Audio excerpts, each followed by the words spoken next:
Hello, world. My name is Tim Roswick, and we're Hello. starting live streams today. I messed up and accidentally did it on Discord. You did. So I think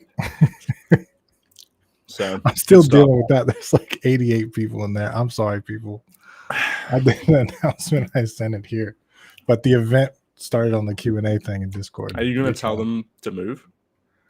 I don't know how, and I got to do it live now. So You want to just ping them again at everyone? I don't really want to do that. No. No. This wouldn't be, this wouldn't be a GameDev.tv live stream if we didn't have some kind of technical issue.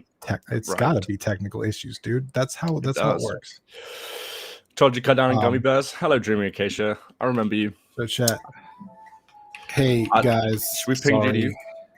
Messed this up. It's on YouTube, not here. Tim, do you want to add event notifications in Game Dev Underground? No. No? Okay. I could. Do you want me to? No? Oh, yeah, you can if you want. I can. Where's that music coming from? Did someone turn music on? Oh my god, dude, this stream. Welcome, Vertex Rage, ETM, Armado. How you guys doing? Where do I get the link from, Tim? Is it YouTube? Do I have to go on YouTube? Can you DM me that? Hey, everyone, by the way. Yeah, it's in the everyone chat. Just in the everyone chat. Amazing. Thank you so much. Copy text. How is everybody doing today? I hope you're all doing well. Hope you're all doing real well. Just join the Discord one. Yeah, I know, dude. There's like 80 people in there. My bad. Tim. I messed it up. Okay, well, we're here. We're hanging. There's random music playing. I don't really know why it's playing. Can you hear that? To me, it sounds like it's coming from your mic. That's what it sounds like. It's coming from somewhere, dude. I don't know. Oh, maybe it's the Q&A thing that's live. Oh. Let me see if I can actually kick people out of there.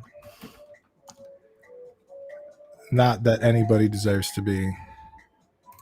I'm going to ping event notifications on GDU. Is that cool? Yeah, go ahead. Do that. Cool. All right.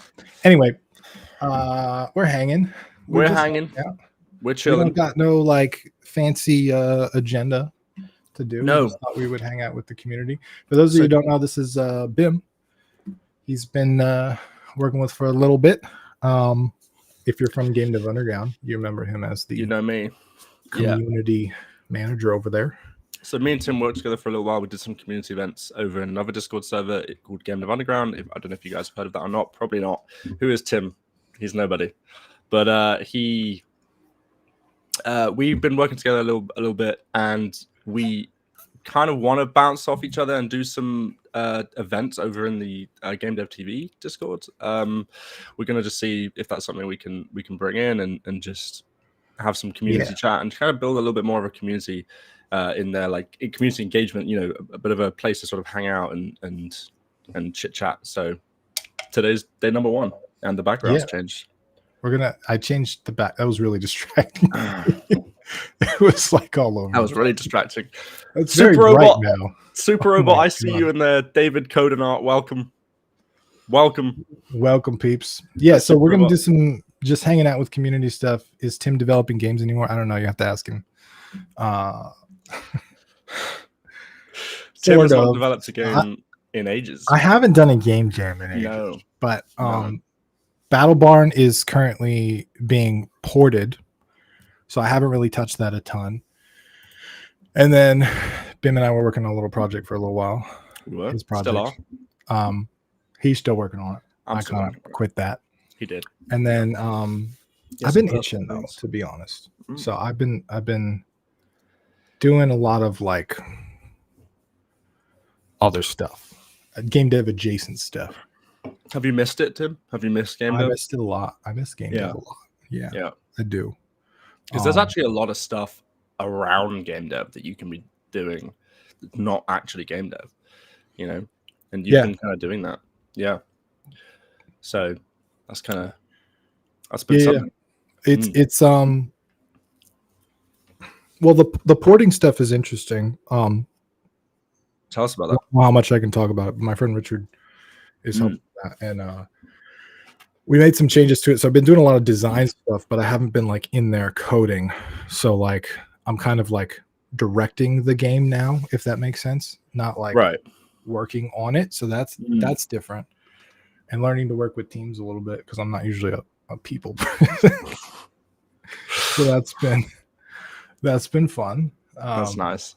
Yeah. Wolfie says, Tim, I've been getting some good feedback on my work in Unreal Engine. Nice. Sweet. Congratulations. Yeah. Unreal. I bet it's unreal. I bet it's Tim, epic. You're so funny, Tim. Tim is the resident comedian in GameDev.tv. That's what he's paid. You guys can't hear the laugh track right now, but no, there is one. There'll be one in I'm sure in everybody's home privately they're chuckling. Yes, they are. That's how that works. When was the last time you guys worked on a game? Was it today? Did you get some work in today? Has it been a week? Has it been months, years? That's a good question. You know, when did you guys actually last work on your game? We have a lot of different people in our community in different stages of life and different different skill levels. So it's interesting to see kind of how often most people are. Yeah. Like most game devs, Tim's not a people person. Yeah, well, you know. Bim thinks he is. I do. I'm not. I'm actually not, but I do think if-then statements, listen, the computer does exactly what you tell it. When you try to do that to a person, they don't follow instructions like a computer does, and it's a lot more complex. Yes. Yeah. Wolfie says, I work on stuff every day just about. That's really good. That's hard. Yeah. That's hard to do, actually. You know, some days you don't feel like it. Vertex is working on a game right now. Yesterday, many buckets. 5 days into coding and have made 5 mini games so far. That's amazing. Wow. Whoop. That's awesome. That's really good. I did a this is a long time ago now, 4 or 5 years ago. I did a game a week challenge where I did 1 game a week for 7 weeks. And I learned a ton doing that. So that was really cool. Any kind of like rapid prototyping or rapid like making a bunch of games quickly is a really good way to like crunch on your learning, I guess. Yeah. Grey Dwarf hand surgery. Sorry, Grey Dwarf, going in for hand surgery, so you're on the down and out. Man, I'm so sorry to hear that. I hope you're okay. Was that an accident? Was it some kind of medical condition? Either way, I hope you're good. Stefan Durette made a game last week for 3-hour game jam. Janky. Hey guys, really sorry about this, but all this is on YouTube now. So click the link. Click the link in the event, in the announcements tab. I'm sorry I messed this up and I sent everybody here and I made you guys wait, but we have a live stream on YouTube. So we're doing that live. Just click that link and you'll get to the YouTube stream. Thank you guys. Bye-bye. I just joined because there's still people waiting in there. In the Discord, yeah. Good job, so I had to just join and tell them that. Sorry, Dreaming Keisha, are you starting Unreal yet, Bim? You'd been playing Prelude for quite some time, left us in long suspense. I did. So I just... Have I started Unreal yet? Has anyone ever started Unreal? Dude, no. Okay.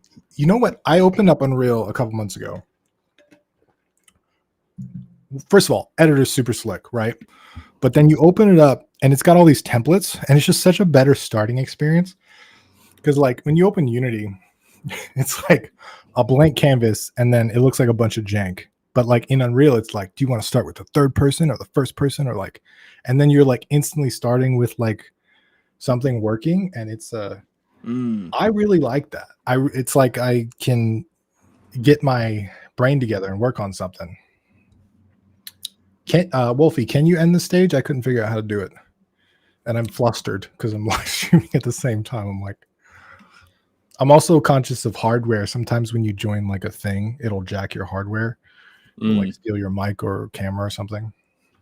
So this is lessons for Tim for next time. Just FYI, people, this was not me. This was Tim. He did ping. I think we set up the events when we were going to do the Q&A thing. And then we never changed it when we changed it. And we didn't change it. You're right. Anyway, it's whatever. Yeah.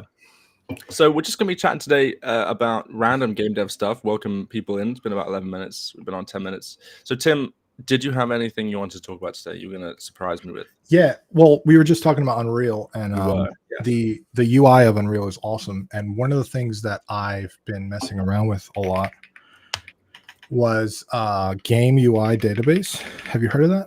I have not. No. I'm gonna show it to you. Cool. There's a new 2.0 version. This has been around for a while, but boom. This is a website. I think it's what is it? GameUIDatabase.com. Wow, never would have guessed that. But if you click on any given video game, it gives you pictures of their UI, which is super helpful when you're designing your UI, because you're like, how does that work? I've actually booted up games on like Game Pass before to see like, oh, how do they do this thing? Yeah. Or how do they do all this? But I've used this so many times for like so many different things. And so like, you know, if you're making a card game, you're like, oh, how does Balatro do this? Right. They got videos. I didn't know they had videos. That's the first time I saw that. That's pretty cool. But like Hattie's in the chat. Just saw Hattie. Sorry. Hattie, what up? What up? Okay, before I discovered stuff like this, I would literally sit through and think through my UI. Yeah. That's such a waste of time because you can just steal UI from other games. Like you don't have to invent it from scratch. And so this really like changed my workflow because I was like, oh, that's cool. That works for what I want. Just take that. Like boom. Yeah. Yeah. This is an amazing website. What's this called? Could you post it in the chat? GameUIDatabase.com. Yeah, people seem to know it. Throw it in the chat. Just going to read some of the chat. I have autism and ADHD and wasn't diagnosed back then. The school was overwhelming by the amount of work there was to do. Too much in too little time. Couldn't assimilate, and there was social stigma. I'm sorry to hear that. Aronson, I hope I said that correctly. Yeah, that can be tough. It can be tough, especially undiagnosed. That can be a real problem. I hope you're doing all right. Mushroom Malady, as someone just getting from just the art aspect and into coding and game dev as a whole, how would you suggest starting out? I know the whole goal is to make a fun game despite the graphics, etc. Tim, you got any thoughts on that? Do you want me to go first? What do you think? I missed part of that. How to start out with? Sorry. Yeah, so they're moving from the art aspect of game design into coding, game dev as a whole. You know, what's that route in? How do you see that route in? How do you make a fun game? Because there's a lot of questions in there. There is a lot of questions in there. Yeah. Yeah. Fun is really hard to design from scratch. So one of the things let's start with that first of all. One of the things that I've realized is that I like to start with building blocks. So I like to start with things that I think are already fun, and then I like mess with them. That seems to be just like Doritos or whatever the hell. So basically my philosophy, at least the way my brain works, right? I feel like fun is easier to discover than to design, if that makes any sense. So like, I like to start with stuff I know is fun and then mess with it and change it and bump it. And I like to prototype basically and just try a bunch of stuff. And then I find a thing. I'm like, oh, I like that thing. And then I do that. I know that's people want like here's how to make a fun game, but I wish it was clearer than that. But yeah, I mean, that's pretty close. I mean, I would say for me, you know, I know what's fun for me because I have games that I enjoy, and I know that those games probably aren't fun for everybody. In fact, I know that for a fact because I don't know about you guys. You've probably all done this at some point. You know, you'll love a game, and you know, it's natural as a human to want to share the things you like with other people. And so you're like, hey, my friends, come and play this game that I like. And they're like, this game sucks, or I hate this, or whatever. And I'm like, God damn it. But I know what I like. And so make the games that you would want to play. And that sounds so generic. It's such basic advice, right? But if you're getting stuck on fun is awful. You know, you don't want to do that. Like, what's fun, what's not. Yeah. Games take so long to make, too, that you can get lost in the details. Yeah. We've done this. I do. We've fucking done this how many times? Like, so you gotta find something that's interesting and then stick to it long enough to see it through. Because if you keep changing it, everything's eventually going to get boring to you. So you're going to keep wanting to change it, right? Yeah. That happens to me all the time on longer projects. Like I'll say, okay, this thing is fun, and I'm 100% sure this thing is fun, and then I put it down for a couple months, and I get back to it, and I'm like, it needs more pizzazz. Let's add a rocket, right? And then I add another rocket, and then I'm like, oh, the rocket needs to be faster. Everything just better, faster, bigger. And just then keep going. 10 months, 12 months, 13 months down the line, I'm just like, what is this mess? What is this mess? And then you've made a rocket simulator, and you didn't even set out to make that, but that's what you have. Yeah, and it just, you can end up with a bucket of features instead of a game. You know what I mean? Yeah. So try to keep your like sort of vision clear from the beginning. I think that's why I have a one-page design doc that I built a long time ago, but basically it's just like the pillars of design, like what we're trying to achieve. And I forget about it every once in a while, but it's really useful to do. Shout out to 100 days a game challenge. 100 days a game challenge? Is that a thing? I haven't heard of that. 100 days. Or is it 100 games challenge. A day? No, it's not 100 games a day. You can make 100 games a day. That's you know, we did do a game jam where I made one in 30 minutes. You did. Is this a website or what am I looking for? It's a Mr. Beast video. 100 days trapped with a computer. Yeah, spent 100 days making a game. Win 500,000. I'd watch that video. Rocket maxing any %. Hell yeah. That's what we want. I'm trying to finish my first game and lost in the details. Eric Venemeyer. I hope I said that correctly. Yeah. So you know what we're talking about. Lost in the details. You can do that, dude. Especially for people that are more detail oriented. All they see is details, you know? Yeah. So like you have a hard time looking at bird's eye views. That's inherent to your psychology as a person. And then you see details in details, and it's just, oh my gosh. And it expands. It blows up. It expands, yeah. Yeah. Do you remember, dude? We both did this when we were working on your game. We I remember we would go away for a week, and you'd come back, and you'd be like, "Yeah, the player animation wasn't right." And so I spent the whole week tweaking the player animation. I'm like, "What are you talking about, dude? The player animation was fine." And then you do the same thing to me. I'd be like, "Yeah." So I like rebuilt the whole way the game works with the systems, and now we have like these buttons, and you're like, "Why? That's not what I wanted." Like, what? No, they were fine before. Yeah. It can be hard. That's tough. What sucks about it is there's pros and cons to it, right? Like there's definitely good things that come from that discovery and exploration of making things good, like just detailing things, right? Yeah. But there's also some bad that can come from it, which is like too much. You're still working on that player animation when you should be working on the game. Yeah. Right? You should be trying to get that out there. And look, if it's a hobby and you just want to like spend time doing a thing, that's fine. Yeah. But if you want to ship a game, you got to balance. You got to balance that stuff. You do. You know? Yeah, no, you're right. I hate seeing minor problems with other games, and that really affected how I developed my games. Interesting. The writer, could you elaborate on that at all? What kind of, do you have any examples of minor problems you'd see with other games? You would, I like that philosophy. Yeah. I do that a lot. I'll play a game that's like, I think is almost great. And I'll be like, I want to make my version with blackjack. Yeah, exactly. Yeah, I want to make the Halo killer. Yeah. That's right. Dude, I tried to make a Halo killer. Okay. I was like 17. It didn't work out too well. Didn't work too well, did it? No. Armands. I started studying Unity at university, just finished my first year. Congratulations. I found my interest in Unreal Engine working with blueprints since my coding skills are bad. Yeah, well, we're in the day and age we have been for a while now where really, do you even need to know how to code like properly to make a game? Well, no, you don't. And there are these engines there now that really hold your hand, and I think that's a good thing. I think ultimately that's a good thing because more people can make games.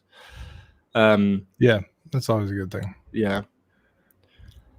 Creativity in the dude. I don't know how to keep people out of this channel. What? Oh, other than delete the channel on Discord, there's still people in there. I'm sorry, people. Dude, go back into the channel. So Tim, for those who joined late, Tim started the stream. What did you do? You started it in Discord. I started the event, and it joined me in the Q&A lounge in Discord. But yeah. There is, by the way, if you're a lifetime member, there is going to be a Q&A later today in like 2 hours, 1.5 hours actually, where Rick and Grant are going to come hang out with the lifetime members for a little bit. So cool. If you're a lifetime member, look forward to that. I'm trying to finish the deal for my game, and even that is taking forever. Granted, I have a full-time job as well, a wife and 2 kids. Yeah, dude, I can't imagine. I just had a kid 2 months ago. And I just got a wife a year ago. So I understand. I only got one of them. You got 2 of them. Plus, full-time job and all that. Game dev. The thing, it takes a lot of processing power too. It's not just the time. It's like you got to have the time with the free brain processing power, which is extra rare when you're doing that stuff. Yeah. It's tough. Like, I can't even imagine having a kid and married, like the whole deal, and then trying to do your hobbies. Like, I sound so pathetic, but you come home from just like a part-time job or just a full-time 9-to-5 minimum wage, whatever, like you're a teenager, and you come home and it's like, okay, finally I can work on my project, and then you just fall asleep. I can't even imagine having a kid to deal with, and then, oh my God, the rest of it is that's. Yeah, Bim's in a different stage of life. I am the age Tim wishes he was.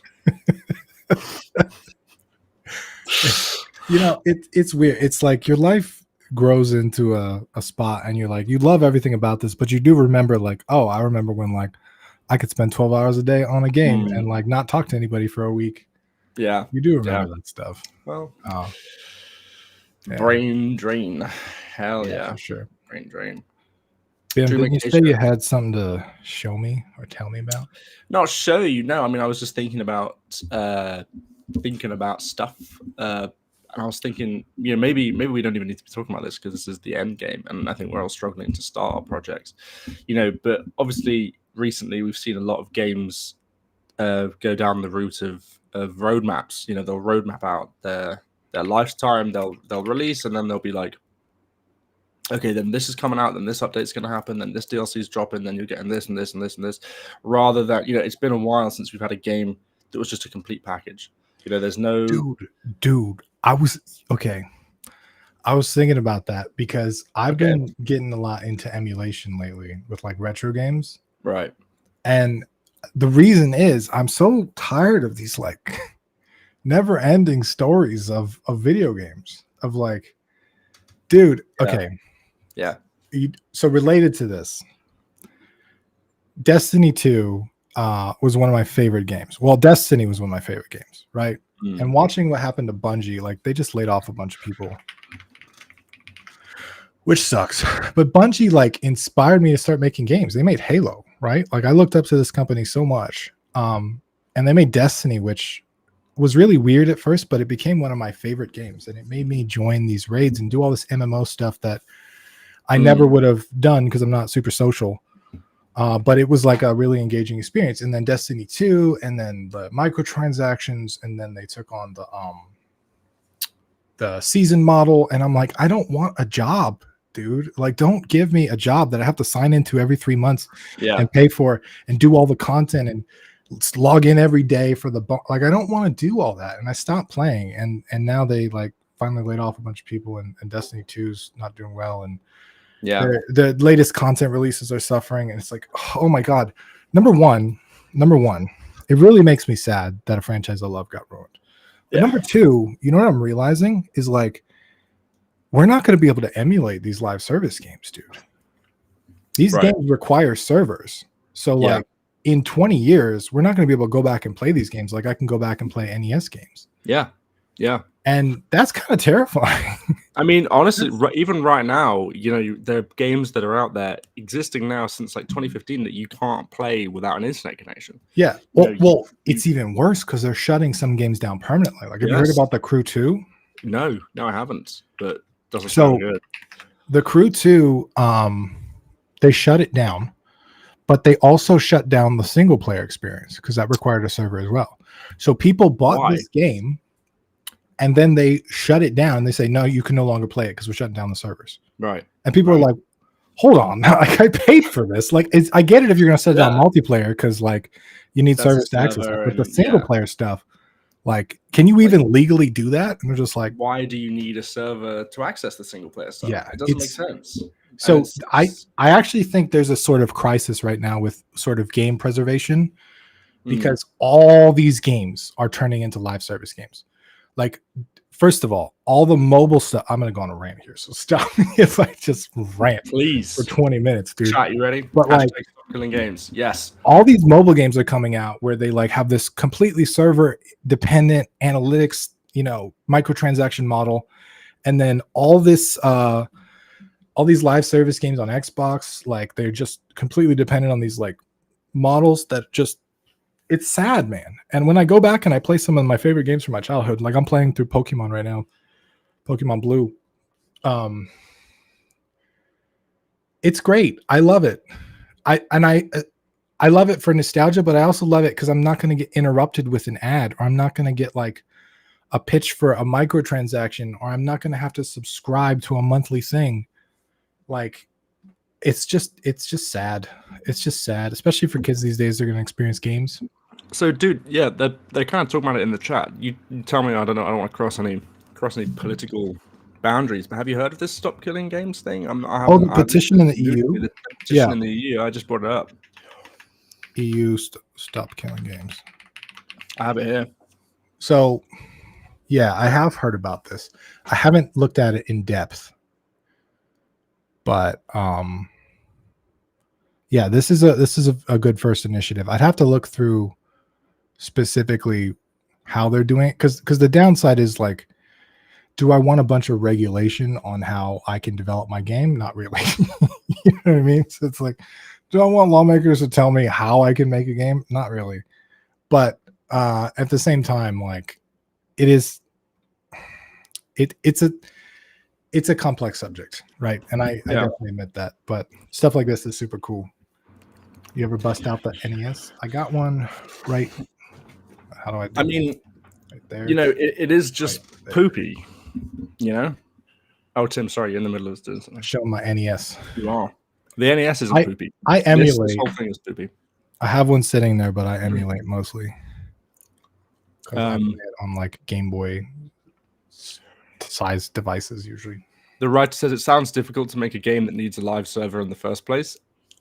Well, that's the problem, is that it is, but it's in the hands of the big corporations. You know, we don't want to sound like generic ranters, but, you know, big AAA companies, Activision, Call of Duty are a big example recently. You know, they have the power to make, you know, they're already rinsing us for all our money as it is. But then they can just turn it off when they're done. Yeah, you know, all of the money you spend on microtransactions, and sorry, Tom, I'm just going to rant myself. Yeah, but, you know, all the money you spend on microtransactions and skins, and like, you know, think about Fortnite, right? Like, you can listen. I haven't played Fortnite in years. I'm not a Fortnite gamer, but when I was younger, I did, and I'd spend my pocket money on those skins. I got a whole collection. You know, I used to play it back in the day, and then to think that, you know, Epic could probably just take it all away from me because they're like, well, we're working on a new project now, server's shutting down, sorry. It's like, do I not, you know what I mean? Yeah, you paid for a thing and you never really owned it in the first place. Yeah. And if you read the legal agreement, like, it says we can shut it down at any time. So I don't think they're actually doing anything legal, but I think that's part of the problem. I don't actually know the solution though, because I don't think it's fair to require companies to like have their games available indefinitely, you know? No. Especially if they cost server stuff, and companies shut down too. Like, what happens if your company just goes broke? Like, right, you got to shut down.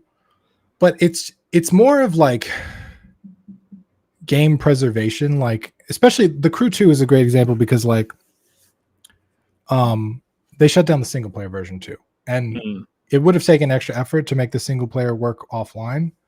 But I personally think morally they should have done that. I don't know about legally, you know what I mean? But like, yeah, people paid for this thing. They should be able to access the thing. And we're seeing the same thing with streaming services right now too, dude. Like, it's they're milking everybody. They're just like we pay for Amazon. My family, we paid for Amazon Prime Video, right? And there's fucking ads on it now. We pay for it. Yeah. Like, oh yeah. They said we're introducing ads, and now you got to pay extra if you don't want ads. We're already paying for it. What the fuck? It's sorry. What the flip? Yeah. family friendly stream. We're trying. Okay. Sorry, Lucy. Yeah. It's I think it's a natural evolution of business. Like I don't know. We'll end up ranting on this and whatever. But I subscribe to like 8 different streaming services, and I'm starting to get to the point where, dude, I'm gonna start buying like Blu-rays. Like literally, I just can't stand this stuff anymore. Like I'm gonna set up like a home media server. Yeah, and bring just back like DVDs. Yeah, it's getting stupid. And then Game Pass is talking about having multiple tiers too, and I'm just like, dude, why? Well, they're it's just great finding like ways it is. to milk everything. I know. It's awful. They can, but that should not be the developer choice. So Nick Marr is saying they can, but that should be developer choice. So Tim, that's kind of what you were saying, not government force. See, that's interesting. And yes, it should be developer choice. And so it's interesting, isn't it? Because you have on your hands this conundrum where it's like, well, on the one hand, freedom of development, but on the other hand, please don't do this. No, and that's exactly how I feel too. As a game developer, I don't want the government to come and say, "Oh, you have to architect your game this way because of laws," especially because lawmakers usually don't know what the hell they're talking about. Okay, I don't want some 67-year-old dude telling me how to architect my code when they've never like coded in their life, right? So like 100%, I don't want that. But at the same time, it's like, this stuff isn't going to get better, guys. The companies aren't going to be like, we had a moment where we just realized that we were being bad and we decided to be nice. It's going to get worse. Like, it's going to happen. That launch title is going to shut down 3 years later. Right? Like, dude, the Suicide Squad game. Like, right. I mean, that was a failure from launch. So that was a flop, and it's a live service game, and nothing has happened with it so far. But like I could totally see Warner Bros. Just saying, you know what, we're gonna kill it. You know what I mean? Like it didn't do well. Maybe this is an example where people would probably rejoice. But yes, no, I think you're right. And it just released not that long ago, like January. So 6 months. Like it is not within the realm of possibility that they would be like 6 months later, we're just done with it, and then leave it. They didn't do that. To be clear, they didn't do that. So it's still live.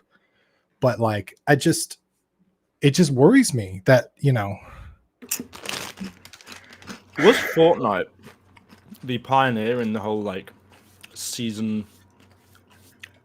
Like, I think they're a big player in it all. Yeah. Because they are the big, like anything they do, like people copy. But I think Call of Duty was a big proponent in it as well with the seasons and stuff. Yeah. Because I think it has done irreparable damage to gaming, which sounds crazy. That sounds so dumb, but it's like it has. I don't want you're playing this game and it just goes on forever. There's no set story. There's no set. It's just more, just more money milking, more money milking, more money milking. Yeah, and it's so sad, because. Sorry, go ahead. Mobile games are similar right now, but mobile games are getting really, really predatory because they're doing these sign-in bonuses. They're doing like discounts for the first time you pay money. They're doing like loot boxes. They're doing like all of the gambling techniques basically. And then they're a lot of that stuff is exposed to kids because kids are using iPads and all this other stuff too. So they don't really understand what it's doing to their brain, like this, random reward mechanism. So it's like, first of all, those games can't even exist without the internet. But second of all, one of the things that sort of let's take Android for example. Android constantly updates the API, and if you don't update your game to the new API every like year or two, they'll remove your game from the store. So they for the past decade they've been like deleting gaming history from their store to just keep it up to date with the latest devices. And on one hand, like, I get it, you want updated apps that work and you don't want the app store full of like a bunch of broken stuff, for sure. I totally get that. But on the other hand, it's like I've like those 7 mobile games I mentioned. I made 7 mobile games in 7 weeks. 6 of them have gotten removed from the store. Yeah, and I don't even have the source code for them anymore. Right. So it's like those games are gone forever now because that's the only place they were. Vertex there is a really good. Oh, sorry, not Vertex. ETM said, "Imagine not being able to play Pac-Man because of the same reason." Like that is so. When you put it like that, it's like, we're losing the Pac-Mans of our day. With mobile games for sure, we really are. Yeah. It's just sad. And like I said, I've been getting into emulation. I've been getting my collection together and all that stuff too. So it's made me realize how sad it makes me. Speaking of emulation, though, you know what I found during emulation? Have you ever heard of Pico 8? No. Okay, so I played Pico 8 games before, but I didn't really understand what they were. So Pico 8 is a fantasy console. Okay, so it's like a retro console that never existed. And it limits you to 8x8 sprites. So you can only have 8 colors in your game. That's it. Right. And then the actual games are cartridges, but they're just PNGs. Right. So like I was playing this Pico 8 Tetris the other day. So this isn't a Pico 8 game, and it's literally like Tetris, but it like boots up in like a fake console basically. Let me see if I can. Wow. And then you just play Tetris. But here's what's cool is this right here, this image is the actual game. So you just save the PNG and then you boot it up in Pico 8. Yeah. Which is like so cool. That is and then I got it working on my emulation device too. So it's like I'm playing old school games, but they're not old school. They're new school games with like new design philosophies. But they're like old, which is kind of cool. Right. And I didn't, this is what set me off on like this whole tangent of like games dying is like, that's what I wanted from mobile games, dude. I just wanted a small bite-sized experience that I can just play through at night without being bombarded by a random ad or a random like upsell or like buy gems, or you have to wait for 24 hours before you upgrade your thing. Like I just wanted I wanted gaming, but like little. Yeah. You know what I mean? This is what that is. So it made me really happy because like this is super cool. So you can make games through this? Like it's got its own like little game editor. It works on Lua too, so it's like scripting. So if you know Lua, you can automatically make games for it. But then it's super cool. The console itself is $15, which I went ahead and bought the other day. Right. But it's just virtual. It's just on the machine. Yeah, it just runs on your computer, but it also runs on like you can get like these you probably haven't seen this, but RG35XX. You can get these like Game Boy devices that emulate games. Right. And then you can play Pico 8 games on those as well. Right. Okay. Which is super cool. I'm surprised Nintendo allows that. Yeah. Well, it's not. I mean, no. Yeah. Look, piracy and ROMs is different than like the device that can emulate the thing. But dude, it's super cool. That's really nice. Super cool. Yeah. Do you think that? I mean, emulation. It's never been. It's never been a huge. It's never caught my attention properly, and I wonder, is that like a generational thing? Do you think your generation are more likely to emulate because you are more nostalgic about some of the older technology? For me, I was born kind of with the well, no, I wasn't. I was about to say modern computer, but that doesn't really make any sense, So, but there was a period of technology that I did miss out on. What was your first like game console or game you remember? It was a Game Boy. I don't remember which one, and it was like, I don't know if you've heard of Thunderbirds. I don't know if that's a thing in Thunderbirds. America. Let's look it up. It's a show in the UK, and it was a Thunderbird game on 2000 video game came out when I was Game Boy Advance. Game Boy Advance. Okay, well, this is the best handheld console. So so there we go. Started there. Yes, and so that was pretty cool. In memory, it was. The one that had the biggest impact on me, Xbox 360, Halo Reach. Right. I was 11 years old when that came out. So that was, that was it for me. But I'm just wondering, because obviously I don't ever feel the need to sort of emulate Halo. And I'm just wondering, do you think it's like a I don't know. Is it a generational thing? I'm not sure. I think it's part generational. I'm Yeah. not going to go on a side rant anyway, but Xbox 360 just shut down its store permanently. They did. Yeah, there you go. So there's definitely nostalgia to it, right? Like I told you, I'm playing through Pokemon. I've been playing through it at night because it actually like chills my anxiety and like right. I can decompress from the day. So I play Pokemon as like sort of nostalgia. Then I go to bed. But what I've started noticing with emulation is there's a ton of titles I never played for a Game Boy, and like I collect a bunch of like retro game stuff too. So it's not just that, because I'm playing games I never played before, you know. So it's like, but I enjoy the bite-sized experience of a Game Boy Advance. Basically, I do think Game Boy Advance is the best one, because like Game Boy, you know, with the black and white screen, it's not quite there. And then Game Boy Color, cool, they got some cool stuff. But by the time they got to Game Boy Advance, not only was it super advanced console, but people had learned a few things about game design. So you get games like Advance Wars, you get games that are like really well designed and well built. And they're simple, dude. They're 2-button games. And that's why I said I like Pico 8, because that's one of the constraints too. You get a directional pad and you get 2 buttons. Yeah. That's it. Yeah. And 8 colors. That's it. Yeah. And so the game can't be that complex to figure out. Like you can't. Some of these games I sit down, dude, and I'm just like, I'm trying to play through Control a week or two ago, which is super cool. It's got like superpowers and you like throw stuff with telekinesis. Yeah. But it's a lot of stuff. Dude. Well, you know, going off from that chat, we've been kind of missing the chat for a minute, but chat, I love saying that, chat. I love being chat and I like saying chat. But why do you guys play games? Because, you know, Tim, from our discussions, you know, you're very much, correct me if I'm wrong, you know, you're a casual gamer. I hate that. I'm very casual. But you're very casual. You know, you don't like reading things. You don't like story. I like bite-sized small experiences. Bite-sized small and experiences. I would prefer 10 small games versus like 2 large games. Really big, you know, Red Deads and stuff like that. Yeah. You know, guys, why do you play games? What kind of games do you enjoy playing? You know, are you longer format? Are you immersed in an experience kind of person? Or are you a bite-sized, you know, gamer? I hate that term, gamer. But it's very interesting to me, because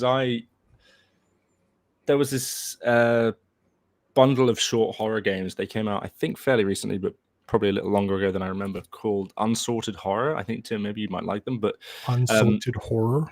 Yeah, they were made by the same guy who made Buckshot Roulette, which I think you've probably heard about. But it's literally a collection of 5. Like, you boot it up and it's like a stack of discs, and then you like click on the disc you want to play, and it's like 5 10-minute horror games with That's cool. Cool. And it was really cool, actually. I really enjoyed it. But at the same time, you know, I don't know, I'm a sucker for big experiences. As I've been going down this rabbit hole, have you ever heard of Pony Island?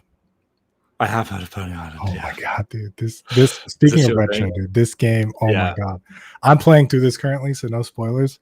Okay, but this game like bends my brain, and it's like the exact like minimal kind of experience I want. Right. It takes thinking, but it doesn't take like a lot of processing and controls and stuff. It's kind of point and click. Yeah. But it's great. And then the same developers made my other favorite game. Inscription. Oh, right, of course. So this game, dude, oh my god, this is exactly what I want, because this on its face is just like a very simple card game. Right. It's a very simple card game that you just play, and it's like a roguelike card game. But then like the meta is like you're in like this escape room type of deal, trying to escape from this room as you're playing this creepy dude. And it's so great, because like the moment to moment gameplay is just like this simple card game, but then there's like this bigger there's story. more to it. Right. Yeah. So yeah. During occasion, I played my first video game, Microsoft Flight Simulator, on Windows 95 when I was 3. Wow. Satisfactory. I love the build and creativity. I enjoy longer format games, as Wolfie. Games from the Final Fantasy franchise. You know, I've never played that. I've never played Final Fantasy. I've lost the chat here. I like to pick up, play, put down until later. It suits my life. Yeah, see, that's so interesting. That's so fascinating to me. You know, it's such a, you know, gingerbread geek. Do you lose immersion? Maybe you don't play for immersion then. I don't know. You know, that whole pick it up, play it for a bit, put it down thing. I like that. Yeah. I like that when I'm playing through Cyberpunk. Sorry to interrupt you. No, you're good. But You're good. Cyberpunk 2077 was the last like big game I played. Yeah, right. Yeah, right. Yeah, I just made Cyberpunk. And I had to. The thing is that I put it down for too long. I completely forget where I'm at. I had the same problem with Fallout. Like, you can't put that game down for a month or two because you're like, I don't know what the hell I'm doing. You were. Yeah. So like, you got to play it like a day or two a week for a while, and that's kind of how I played it, and that was cool. I like bigger games like that when, like, that game's not really complex. It's kind of just like shoot people, but like shoot people with cool missions. Like, so it wasn't a ton of brain power, but like peak scriptions as Gibbo Nation. It is the peak. Dynasty Warriors 4 and 5 Empires. I play games because I hate the real world, and playing games takes me into that world. Yeah, there's that too. You know what? Fair enough. Escapism fundamentally is the reason we all play games, I think. At some basic level. Yeah. We're all there for that. Yeah. Discovery, satisfaction of unlocking puzzles, and the general delight of interacting with the new world. Yeah, that's a really lovely answer, actually. That's really nice. To relax, have fun, and to improve skills. Yeah. For sure. I heard that. Did you hear that esports was going to be? It's not an Olympic event, but I think the Olympic Committee have officially recognized it as of this year as like. Really? What? Take a look. I don't want to don't misquote me, but there's something. The Olympic Committee officially recognized esports as a sport, I think, or something like that. That'd be cool. I'd watch that. I used to play. I did play competitive PvP Destiny, but I used to watch that, like the world first raid challenges, because the raids would drop, and then a bunch of streamers would try to be like the world first that completed the raid. I used to love watching that stuff, and like the PvP. What did they call that? They had like a competitive PvP event on the weekends. Olympic esports. It's a thing. Wow. It is. I do think it takes a special kind of person, especially when you get to those StarCraft esports deals where it's like clicks per second is like the metric. Yeah. Like, dude, those people are inhuman. They're insane. They are. Yeah. Japan. I heard about the breakdancing thing. I didn't see it though. Oh, the breakdancing in the Olympics. That was funny. Yeah. Hold on. Oh yeah, we're talking about this Let's on a look Game it Dev up. Lab. Okay. Is there a video of it? Well, she was called Raygun, the Australian. Embarrassing Australia's Olympic breakdancing. When has Bim bringing home the gold medal? Already have. I will. I'll bring it home for all you peeps. I played Sea of Thieves for many hours, but only IRL with IRL friends. I don't generally play with strangers.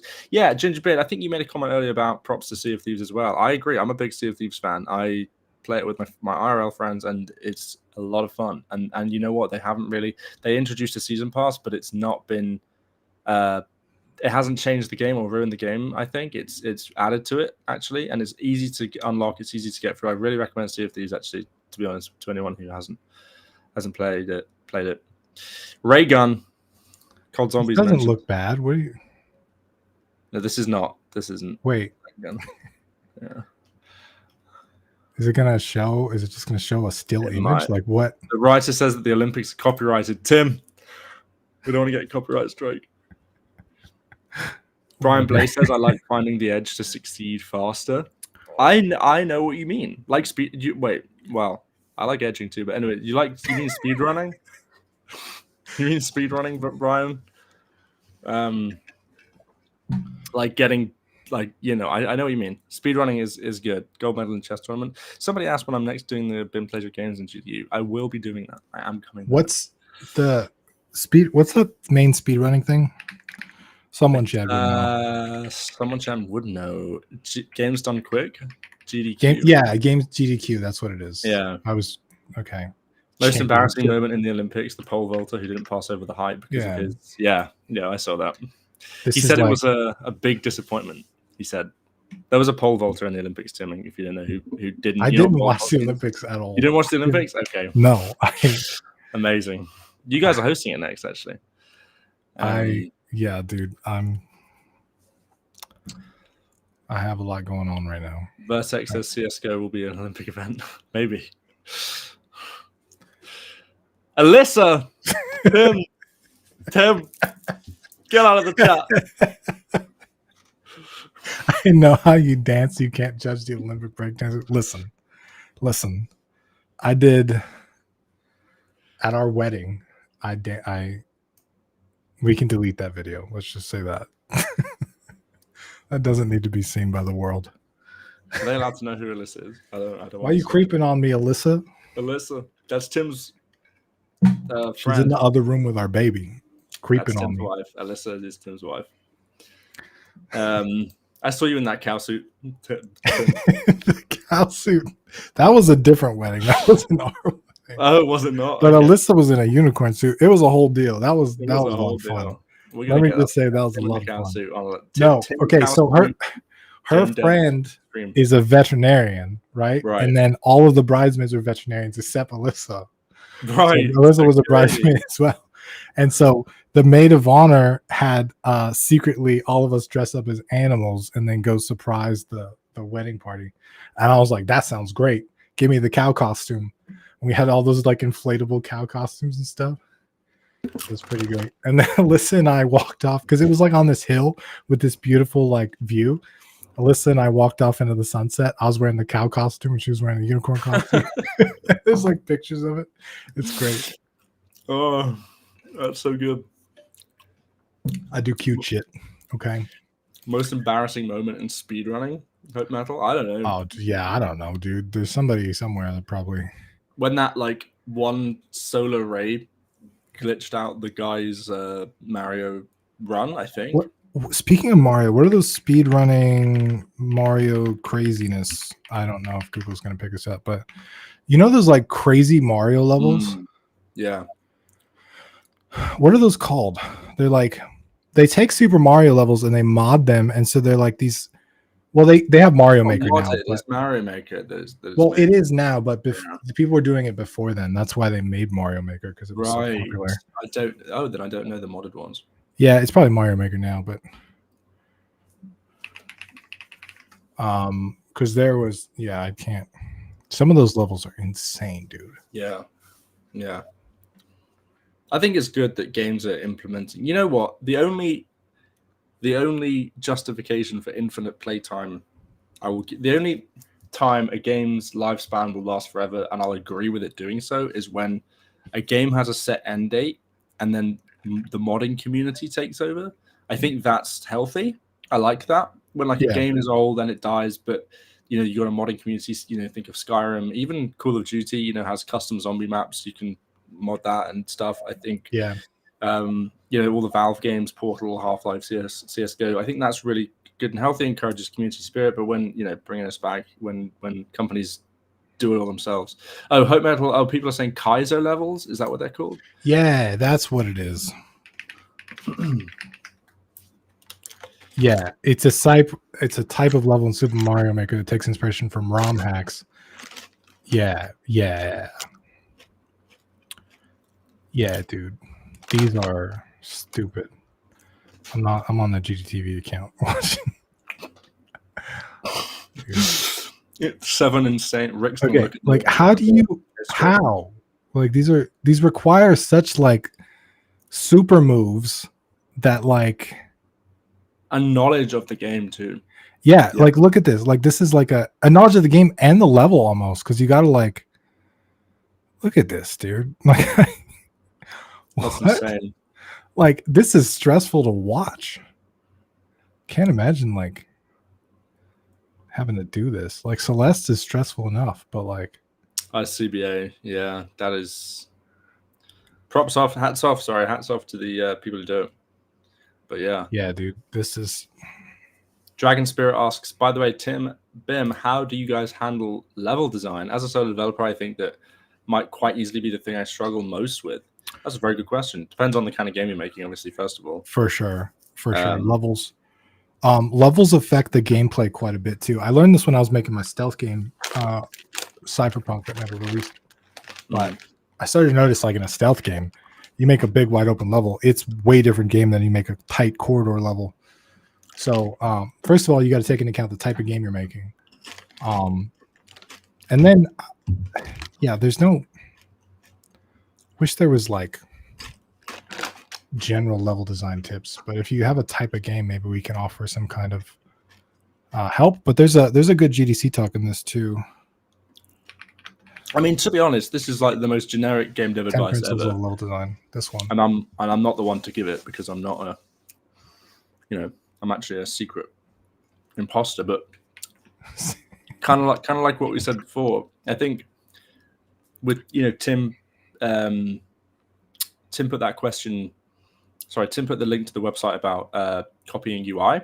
Or not copying, but Tim, if you want to post that link again, actually, I don't know if people the UI game database. The UI game database, yeah. So you can go on here and you can, for those of you who missed it, you can look at the UI of like loads of games and copy it or take inspiration from it, just see how they do things.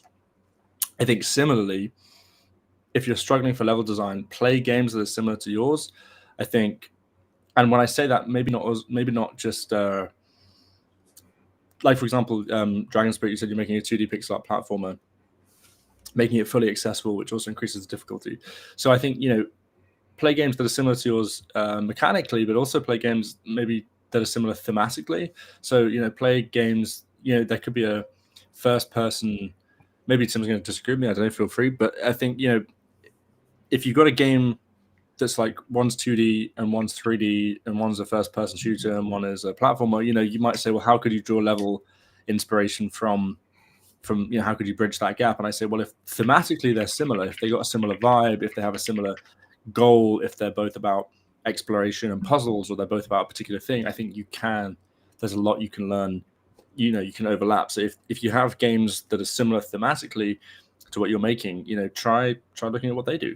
Where do they put their boxes and their cover and their platforms, and what do they do? Yeah. I think that's what I do. Not that I'm millionaire, but that's where I like to go for my inspiration. Level design is pretty subjective too. Like different people like different types of levels, and so yeah. But I can give you a few things that I give you a few general things. If we look at my game on Steam, Philophobia. Yeah, so a couple of generic things that I did with this is, number one, you got basic stuff like coyote time. Well, that's not really level design, so we don't have to go there. But one of the things I did design-wise with my levels is I tried to make them look interesting first. So these are one-screen levels, so there's not like we can look at the trailer, I guess, because the trailer shows off a lot of levels. So a lot of the levels will take place on like one screen, right? So the first thing I did to kind of get inspiration for the level is I named it. And it took me a long time to iterate to get to that, but naming these levels made me work off of inspiration. So like, I think the trailer hides the actual level names, but when you play the game, it actually shows you the name of the level. And so like, I remember, there's levels that are like, so this game is based on the 5 stages of grief, denial, anger, bargaining, depression, acceptance, all that stuff. So there's names that are like based on like very angry words, right? And I would use some of those angry words to draw inspiration from different, what that word would conjure in my head, and then I'd make a level around it. And so these different emotions have different words associated with them. And then I would work off of that. And the other thing that I did too, as far as level design, is I tried to make it look interesting. So I name it for inspiration design wise, and then I try to make it look interesting first, and then I try to make it fun. Because if it looks interesting, then it's like, at least you get that dopamine hit initially of like, oh, this looks cool, or oh, this is interesting, right? Whereas if it doesn't quite look appealing in the beginning, you might completely dismiss it, or you might just be disinterested. So that put a lot of constraints on myself. Yes. And constraints are super important for level design, because when you're like, I should design a level, what kind of level? I don't know. Yeah. When you can do anything, you do nothing. Infinite space, and you don't want to design from an infinite space. You want to like try to collapse it and then say design from these few parameters. So between naming and looking interesting, and then obviously in this game, all of the enemies are made out of parts, literally every single enemy. And then I have a lot of placement rules as well. So like every spike has to be X amount of spaces between every, the player can only jump 4 tiles high. So like if it's a 1 jump, they can only be 3 tiles up or whatever. Yeah. Oh, that's a really good point. And many buckets has a good point as well. Something I've heard that might help is think of levels as lessons. You're trying to teach the player how to use X ability or fight Y enemy. So, and if you can, Tim, go ahead. No, what? So, the other thing is that lessons. So learning a new thing is really important. So one of the ways that I schedule levels out is like when I introduce a new enemy for the first time, I usually don't make the enemy, I don't make it a ridiculously hard level. It's sort of like an easy level where you can see what's happening with the enemy. You can kind of understand how the enemy works. So teaching the new enemy types in this game is like, because I've got like, well, that's a giant snake thing that comes out and kills you. But then there's like a turret heart thing. And then there's like the reflectors that reflect the bullets. And so you can visually see that a new thing does a new thing. And you can kind of see how it works. And then the next level usually takes a twist on that. So it's like, okay, you learn the thing. And then level 2 is like, you learn the thing, but now it's a little bit different, right? Or now it might be hidden in a corner, or like now it's like that. So learning is super important. And then difficulty curve is another thing too. I learned this because this is a pretty intense game in some parts. People have rage quit this game a lot. So especially the anger section, because the anger is designed to make you angry. So that was a design challenge. But one of the things I learned is you don't want to keep escalating difficulty curve. You want to escalate, and then de-escalate. And I noticed that's the perfect spot for teaching a new thing as well, because it's like escalate, get harder, and then get easier, and then learn a new thing, and then get harder, and then get easier, right? Like it's kind of like a break, like, because some of these levels, like even I did this like, what did I call it? My Founders Edition thing. I did there's a 3-hour playthrough where I play through the game and I give commentary on it. But like one of the levels, I died like 150 times. So I had to cut the video because I died so many times on that level that it was stupid. But like, so as you can imagine, I'm dying 150 times in a level and then going to the next level. I don't want another insane challenge like that. I don't want to immediately go from an insane challenge where I died 150 times to another insane challenge where I die 150 times. I need a little bit of a break, and I need to work back up to that. So, this may or may not apply to what you're doing. This obviously is a very specific type of platformer game, but I hope that was helpful. No, well, and you're right, and you're absolutely is helpful. And I think that to bounce off, well, first of all, Brian Blaze says I'd like to see Tim Bim's games and see how they are progressing from start to current. Well, first of all, here you go. This is Tim, a game that he did a while back called Philophobia, Fear of Love. It is on Steam if you'd like it. I got Obviously, just DM me and I'll pirate it to you. But it's on Steam. Steal my game, dude. And then Battle Barn is here, and I've got a few projects on the run that you know what we could do? We could do some live. We could live stream another time. We could live. What was it like? Reveal the game, Bim? Dev with me. Tell people about it? Not today. Maybe next time. Maybe. No promises. But yeah, I think we could do some live like Dev with me streams. I think would be quite cool. And we can hang out and dev together, and we can share progress and stuff. So I think that'll be a good idea. But just to bounce off RLP, you talked about grey boxing and stuff too. Seem to be one of the most important ways to tackle level design. I think are the other ways to approach complexity in level design. I can't speak to answer that question specifically, but kind of bouncing off that an idea that it gave me is sometimes if you're really struggling and your story, your game is based in any kind of reality, because obviously some games you just they're just like whatever. But if you're building an environment and then you're looking to build a level within the environment, maybe try and build the level functionally first. Realistically, how would it look? Would there be shelving here? Make it kind of boring and realistic, and then think, right, now I have my kind of realistic environment. There's a shelf over there, a car over there, a building over there. Then how do I convert this into a level? What kind of level am I looking for? Do I want to knock down a wall? Have a car flipped over that you can jump on and jump off? How can you convert this environment? Because once you have the environment built functionally, you have some rules, which is that, okay, well, I can't just have a dragons to swoop in because there's no dragons in this world. So it's like, I have my functional world. How can I convert this into a level that can then be played in? Yeah. The Dragon Spirit Hang Games on, says right. Going to the third page of Google for Tim Ruswick. Tim. I was looking for a specific video for a specific question, dude. I am okay. Google's being mean to me. Okay, it's pushing me back. I'm irrelevant now. You are. Dragon Spirit Games says I can see how that works. Mine is very store driven, but I struggle finding the balance of how to keep both players with disabilities and those without interested. So the reason why I brought this up is this is a game called Scourgebringer, and I really liked the way that this this did accessibility. So there's two options here. One is hold to auto slash, so you can hold a button and it will auto slash enemies, and the other is game speed. I love this because you basically, it's a slider that you can set the game speed to 50%, and it makes it super accessible without sacrificing the game like the game speed or the way you want to design the game, right? So they designed the game exactly how they wanted to design it, and then they gave people the option to change the speed of the game as an accessibility option, which is super cool because now it's like you want a more relaxing experience. You don't want a crazy like jump sideways and flip off the wall and slash a dude. You don't want that experience. You can just slow it down a little bit. And I think that's pretty cool. There's a lot of games that have done stuff since this. You know what's actually really great too is Pal World.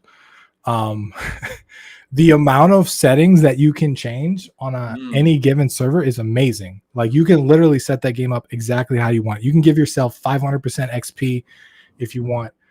So there are ways to do it without compromising the actual game. So I would definitely recommend looking into accessibility options like that, because that is a thing that I've thought about too, is like, how do you make a game accessible for different types of players, but also make the game you want to make? This comes up a lot with like Elden Ring. Like they should make that game more accessible. And everybody's like, no, it should be the hardest game you've ever played and you got to get good. But generally I think if you give additional options to players where they can just like tone stuff down a little bit, if they want to play it that way, they can. Because I can never play an Elden Ring.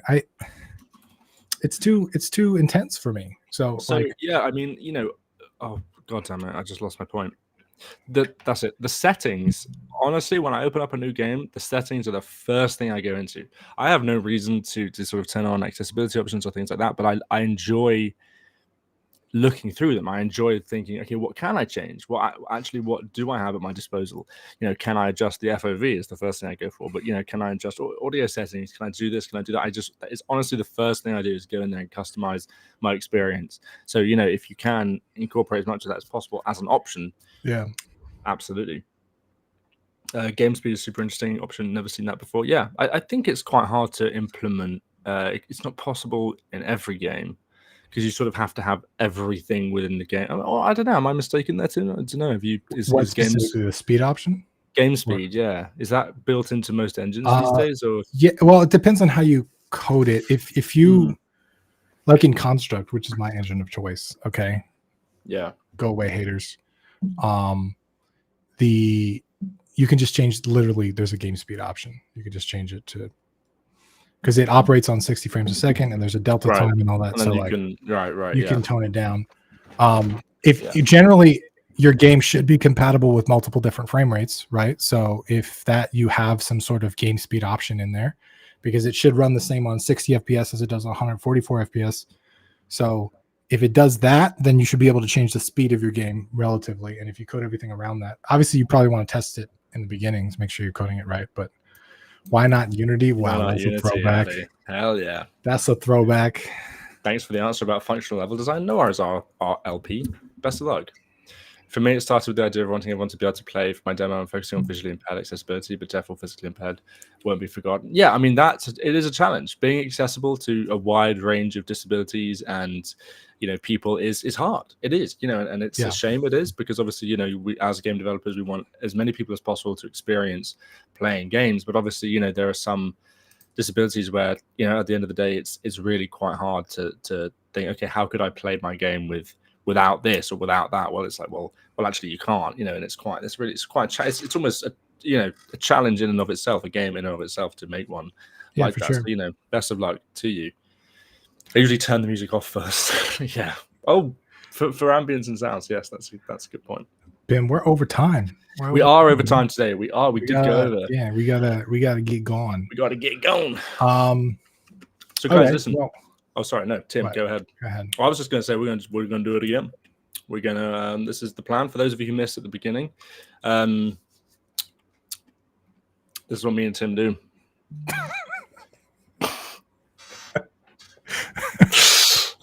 We want to make an effort to kind of engage more with the GDTV community. Have community events, do more streams. Kind of.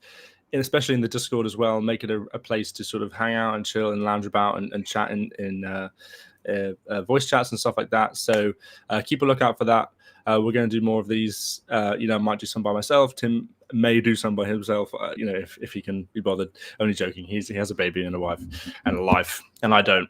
But so that's what we want to do. So if you guys have ideas for things you'd like to see within the GameDev.tv community, if you guys have things you want to talk about, discussion topics you want to have, then let us know. Because we can do them. We can do Discord events, live streams, whatever you guys want. Because I think it'll be really good and really fun. So that was really educational and fun. Thanks. No worries. This was a different format, but I like streams like this because I can just come hang out, and I appreciate you guys hanging with us. I do more streams like this. Generally, we do a lot of educational content with GameDev.tv and all the courses and stuff, but there's something about just hanging out too that's kind of cool, So I think we might try that a little bit and see how it goes. Sam Fishback says, that's it. I miss you guys already. Yeah, well, listen, in future, we'll do longer. The thing is, we wanted to keep it an hour-ish because we weren't sure how it was going to be. Where is anyone even going to show up? And I also had a doctor's appointment. And that's it. That's the actual reason. I was going to give you some spiel about how intelligent we were, but really, just got to go, man. Is Rick still around? Yeah, he's actually going to be in a Lifetime Members live stream in 45 minutes. So if you're a Lifetime member, you still got cool stuff today. And if you're not, hang out in the Discord. I think they'll actually be in the Q&A lounge for this one. I don't know. That's up to them. But yeah, I appreciate you guys hanging, and we'll see you next week. Next Wednesday, 2 p.m., same time. Same time next week. Same thing. We're going to hang out and chat. Guys, bring topics. If you want to see particular things chatted about, bring them over and we'll skibbity. Yeah. Anyway.